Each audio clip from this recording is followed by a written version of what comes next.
You're listening to the Philosopher's Note on the Enchiridion. More wisdom in less time. Hi, this is Brian. Welcome to the Philosopher's Notes on the Enchiridion, or Manual of Epictetus, by Epictetus, translated by George Long in 1888. We will start with a quote. "Of things some are in our power and others are not. Examine it by the rules which you possess, and by this first and chiefly, whether it relates to the things which are in our power or to the things which are not in our power. And if it relates to anything which is not in our power, be ready to say that it does not concern you." That's Epictetus from the Enchiridion. Epictetus. If you're reading the PDF, I would explain to you how to pronounce that, but I just said it out loud, so we're good there. Epictetus was born a slave in modern-day Turkey in 55 AD.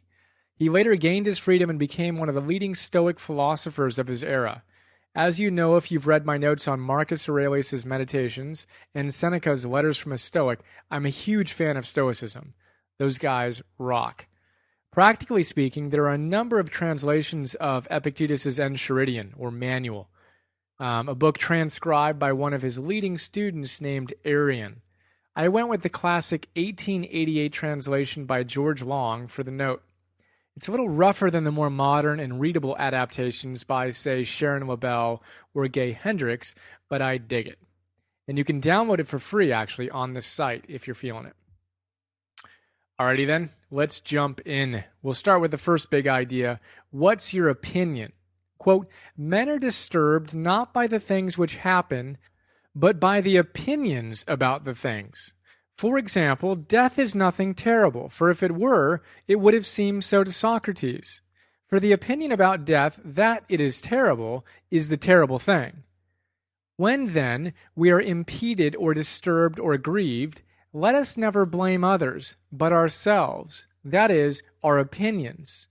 It is the act of an ill-instructed man to blame others for his own bad condition.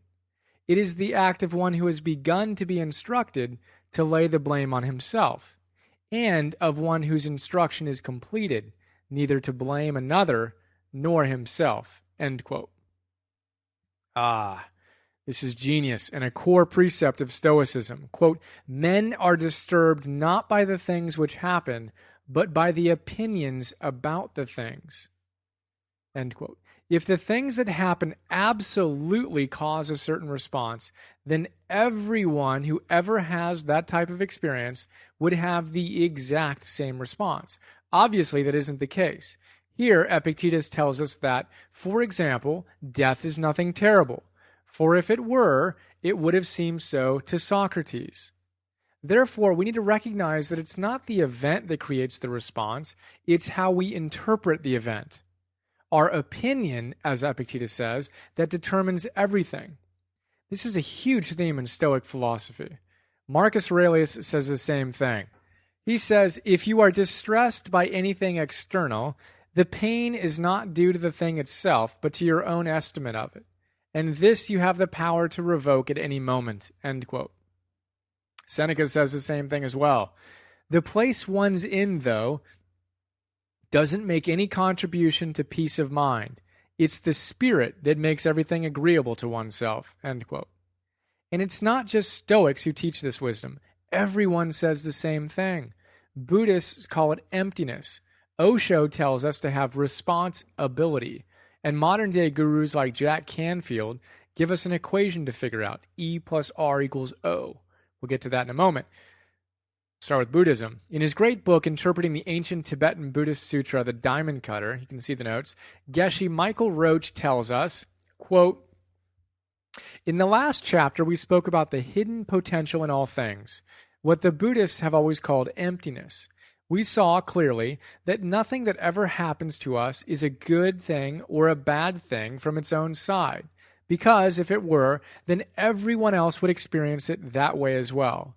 For example, our irritating person at work would strike everyone else in exactly the same way, if his or her irritatingness were something inside that was flowing out of that individual and flying across the room to us. In reality, though, there is almost always someone who finds the person good and lovable." End quote. Osho, see notes on the Book of Understanding, breaks it down for us this way. He says, quote, "The word responsibility has been used the wrong way. It gives a feeling of burden. You have to do it. It is a duty. If you don't do it, you will feel guilty. I want to remind you that the word responsibility has none of those connotations. Break the word in two, responsibility, and you enter a totally different meaning of the word, a different direction. Responsibility simply means spontaneous response. Whatever situation arises, joyously respond to it with your totality, with your intensity. And the response will not only change the situation, it will change you." End quote. And Jack Canfield gives us an equation to consider. Event plus response equals outcome. And tells us this in his great book, The Success Principles. Quote, "It is time to stop looking outside yourself for the answers to why you haven't created the life and results you want. For it is you who creates the quality of the life you lead and the results you produce. You, no one else. To achieve major success in life, to achieve those things that are most important to you, you must assume 100% responsibility for your life. Nothing less will do." End quote. I could go on for quite a while on this subject, as it's one of the most important big ideas echoed throughout the literature. For now, ask yourself, where am I blaming the outside world for my response? And can I see how it's my interpretation of that event that's causing the problem? Ah, shucks, we're on a roll, so we might as well bring in some scientific positive psychology, eh? Sonia Lyubomirsky calls our negative interpretations barrier thoughts, and says this in her phenomenal book, The How of Happiness. Check out the notes on that. She says, quote, "Write down your barrier thoughts and then consider ways to reinterpret the situation. In the process, ask yourself questions like, what else could this situation or experience mean? Can anything good come from it? Does it present any opportunities for me? What lessons can I learn and apply to the future? Did I develop any strengths as a result?" End quote. So again, back to you. You have any opinions or barrier thoughts getting in the way of your happiness? Let's polish them. As we lead to the next big idea, a tranquil flow of life. Quote, "Seek not that the things which happen should happen as you wish, but wish the things which happen to be as they are, and you will have a tranquil flow of life." End quote. Eckhart Tolle says it this way, see notes on the power of now, quote, "Accept, then act. Whatever the present moment contains, accept it as if you had chosen it. Always work with it, not against it. Make it your friend and ally, not your enemy. This will miraculously transform your whole life." So again, whatever the present moment contains, accept it as if you had chosen it. I love that. And I like to think of it this way. Whatever's happening, act as if you scripted it. That takes you out of a whiny, helpless victim role and puts you into an empowered creator role, which is a very good thing if we're interested in happiness. Byron Katie also goes off on these matters in her great book, Loving What Is. See the notes. She says, "The only time we suffer is when we believe a thought that argues with what is. When the mind is perfectly clear, what is what we want." And she says, "I realized that it's insane to oppose it. When I argue with reality, I lose, but only 100% of the time." I love that one. And Katie also says, "If you want reality to be different than what it is, you might as well try to teach a cat to bark." Kind of funny story there. I Twittered that once, and someone sent me a YouTube clip of a barking cat. Pretty funny, amusing stuff. And it's actually linked in the PDF. So if you check that out, you can click on a link. Although I think if you Google barking cat YouTube, you'll find it too. And speaking of flowing with life, how about a little love from Marcus Aurelius and Anthony de Mello? First, Aurelius, he tells us, "O world, I am in tune with every note of thy great harmony. For me, nothing is early, nothing late, if it be timely for thee. O nature, all that thy seasons yield is fruit for me." End quote. While Anthony de Mello, see notes on awareness, says, quote, "As the great Confucius said, the one who would be in constant happiness must frequently change. Flow. But we keep looking back, don't we? We cling to things in the past and cling to things in the present. Do you want to enjoy a symphony? Don't hold on to a few bars of the music. Don't hold on to a couple of notes. Let them pass. Let them flow. The whole enjoyment of a symphony lies in your readiness to allow the notes to pass. So here's to a tranquil flow of life, as we, in Epictetus's words, seek not that the things which happen should happen as you wish, but wish the things which happen to be as they are. That leads us to the next big idea. Act well the part that is given to you. Quote, remember that thou art an actor in a play of such a kind as the teacher or author may choose, if short, of a short one, if long, of a long one. If he wishes you to act the part of a poor man, see that you act the part naturally. If the part of a lame man, of a magistrate, of a private person, do the same. For this is your duty, to act well the part that is given to you, but to select the part belongs to another. End quote. Epictetus is telling us that the big guy in the sky is in charge of deciding what we're here to do on this little green planet. Our job is to align with that and play the part well. Sonia Choquette describes this beautifully in her great book, Trust Your Vibes. You can see the notes on that. I've shared it a few times in these notes. She says, timing is the divine's way of again reminding us that we co-create with the universe. We aren't doing it alone.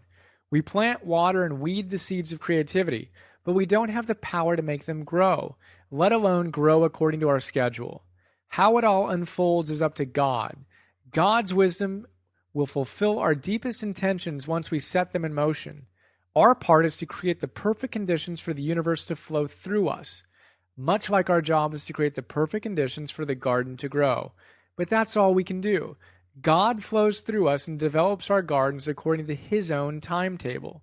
And thank goodness for that, because God knows and grows better than we do. End quote. And she also says this, which I think is just amazing. The universe has a pulse and rhythm of its own, and it wants to carry you with it. So if you dance with spirit, just remember to let it lead. End quote. As expected, our Stoics are in agreement on this issue. Aurelius says, quote, everything, a horse, a vine, is created for some duty. For what task, then, were you yourself created? A man's true delight is to do the things he was made for. And, he reminds us, let your one true delight and refreshment be to pass from one service to the community to another, with God ever in mind. Seneca, the other Stoic, advises us, man's ideal state is realized when he has fulfilled the purpose for which he is born. And what is it that reason demands of him? Something very easy, that he live in accordance with his own nature. So what are you here to do? Let's figure it out and play the part well. As we remember Seneca's wisdom, as it is with a play, so it is with life. What matters is not how long the acting lasts, but how good it is. All right, that brings us to the next big idea. Expect to be ridiculed. Quote, if you desire philosophy, prepare yourself from the beginning to be ridiculed, to expect that many will sneer at you and say, he has all at once returned to us as a philosopher. And remember that if you abide in the same principles, these men who first ridiculed will afterward admire you. But if you shall have been overpowered by them, you will bring on yourself double ridicule. End quote. Lao Tzu says pretty much the same thing in the Tao Te Ching. You can see the notes on that. He says, when superior people hear of the way, they carry it out with diligence. When middling people hear of the way, it sometimes seems to be there, sometimes not. When lesser people hear of the way, they ridicule it greatly. If they didn't laugh at it, it wouldn't be the way. End quote. That's awesome. So if someone gives you a hard time for your commitment to your self-development, stay strong. And remember that those who are giving you the hardest time are probably suffering the most. As Seneca comically reminds us, the worse a person is, the less he feels it. And I'll add, and the more he feels the need to ridicule you for trying to improve yourself. The next big idea is your purpose in life. Quote, if it should ever happen to you to be turned to externals in order to please some person, you must know that you have lost your purpose in life. End quote. Well, that makes it simple, eh? Psychologists distinguish intrinsic versus extrinsic goals. Intrinsic goals are self-driven. You're genuinely excited about pursuing them. Extrinsic goals, on the other hand, are externally motivated. You're trying to impress someone or keep up with the Joneses or do what you think you should do. Ick. They also call intrinsic goals self-concordant. And Tal Ben-Shahar says this about him in his great book, Happier. You can see the notes on that. He says, as research on self-concordant goals illustrates, Campbell's belief is much more than a superstition. When we follow our bliss, we not only enjoy the journey, we are also more successful.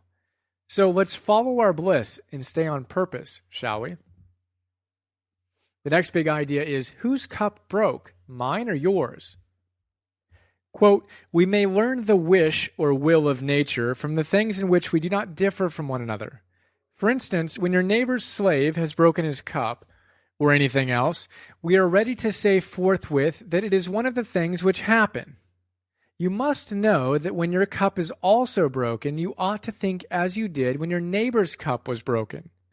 Transfer this reflection to greater things also.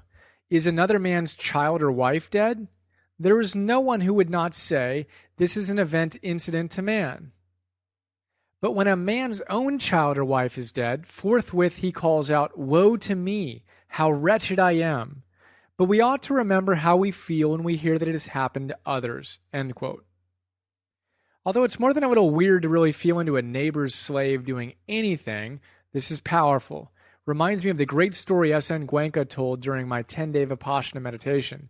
He asked us to imagine our neighbor's watch breaking, his bike being stolen, his wife cheating on him, and all sorts of other things that happened to him. Slight bummer, but no big deal. Stuff happens, right? Then he goes through the same sequence of events, only this time it happened to you. So imagine my watch broke, my bike was stolen, my wife or husband cheated on me. That changes things just a bit, huh? The point here is simple. Don't get all worked up about anything bad happening to you. All right, the next big idea is who's in your head? Quote, if any person was intending to put your body in the power of any man whom you fell in with on the way, you would be vexed. But that you put your understanding in the power of any man whom you meet, so that if he should revile you, it is disturbed and troubled, are you not ashamed at this? End quote. Loose translation, you'd be super pissy if someone forced you to do physical work for some random person. Why aren't you equally frustrated with yourself every time some random person takes control of your mind with a petty insult or annoying behavior? It's amazing how easily we relinquish control of our minds, huh? Marcus Aurelius tells us how silly it is to care what people think about us, who don't even like themselves. He says, the approval of such men who do not even stand well in their own eyes has no value for him. While Pema Chodron, see notes on the places that scare you, tells us how foolish it is to think our frustration with someone else punishes them, and how we'd be much better off cleansing our minds of anger. She says, we'd be wise to question why we hold a grudge, as if it were going to make us happy and ease our pain. It's rather like eating rat poison and thinking the rat will die. Our desire for relief and the methods we use to achieve it are definitely not in sync, end quote. So who's in your head? Would you let him or her take control of your body for as long as you're letting them own your mind? Didn't think so. Next big idea, oh, but if he knew all my faults. Quote, if a man has reported to you that a certain person speaks ill of you, do not make any defense to what has been told you, but reply, the man did not know the rest of my faults, for he would not have mentioned these only. I love that. So next time someone criticizes you, don't get defensive. Just say, oh, but if you knew all my faults, you wouldn't have only mentioned that. That's awesome. And the final idea is, let's produce wool and milk. Quote, on no occasion call yourself a philosopher, and do not speak much among the uninstructed about theorems, but do that which follows from them. For example, at a banquet, do not say how a man ought to eat, but eat as you ought to eat. For remember that in this way Socrates also altogether avoided ostentation. Persons used to come to him and ask to be recommended by him to philosophers, and he used to take them to philosophers. So easily did he submit to being overlooked. Accordingly, If any conversation should arise among uninstructed persons about any theorem, generally be silent, for there is great danger that you will immediately vomit up which you have not digested. And when a man shall say to you that you know nothing, and you are not vexed, then be sure that you have begun the work of philosophy. For even sheep do not vomit up their grass and show to the shepherds how much they have eaten. But when they have internally digested the pasture, they produce externally wool and milk. Do you also show not your theorems to the uninstructed, but show the acts which come from their digestion. End quote. Oh my God, that's strong. Of course, I break the rule here calling myself a philosopher, but please do know, O fellow philosopher, that I do so less to impress, that's only part of the reason, and more to reestablish the fact that a philosopher is not some wonky white dude sitting in an ivory tower pontificating about pedantic stuff without practicing practical wisdom. It's a mouthful.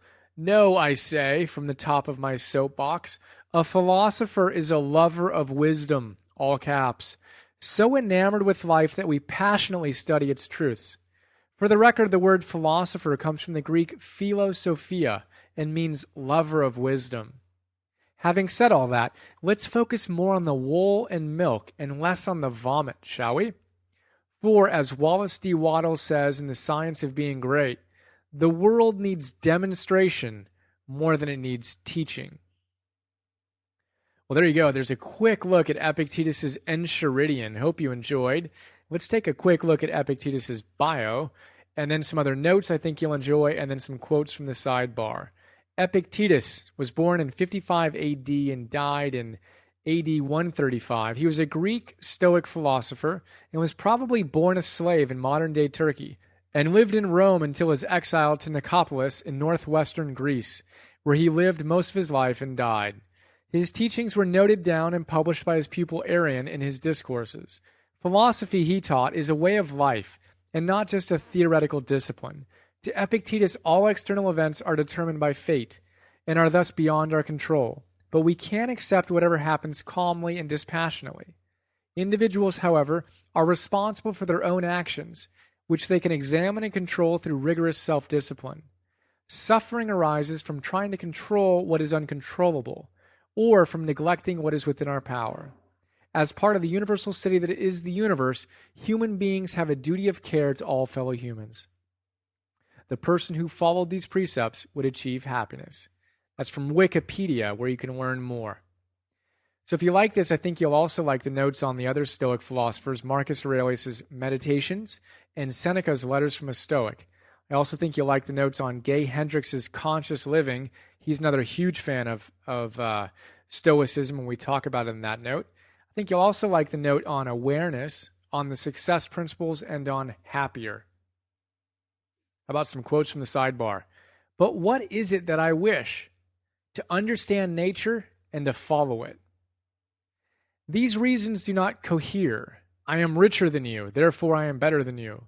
I am more eloquent than you, therefore I am better than you. On the contrary, these rather cohere. I am richer than you, therefore my possessions are greater than yours. I am more eloquent than you, therefore my speech is superior to yours. But you are neither your possession nor your speech. When you have decided that a thing ought to be done and are doing it, never avoid being seen doing it, though the many shall form an unfavorable opinion about it. For if it is not right to do it, avoid doing the thing. But if it is right, why are you afraid of those who shall find fault wrongly? The condition and characteristic of the uninstructed person is this: he never expects from himself profit nor harm, but from externals. The condition and characteristic of a philosopher is this: he expects all advantage and all harm from himself. Remember that it is not he who reviles you or strikes you who insults you, but it is your opinion about these things as being insulting. When then a man irritates you, you must know that it is your own opinion which has irritated you. Therefore, especially try not to be carried away by the appearance. For if you once gain time and delay, you will more easily master yourself. And finally, immediately prescribe some character and some form to yourself, which you shall observe both when you are alone and when you meet with men. There you go. The Enchiridion, or Manual of Epictetus. Hope you enjoyed, and here's to a wonderful day. I look forward to sharing more with you soon.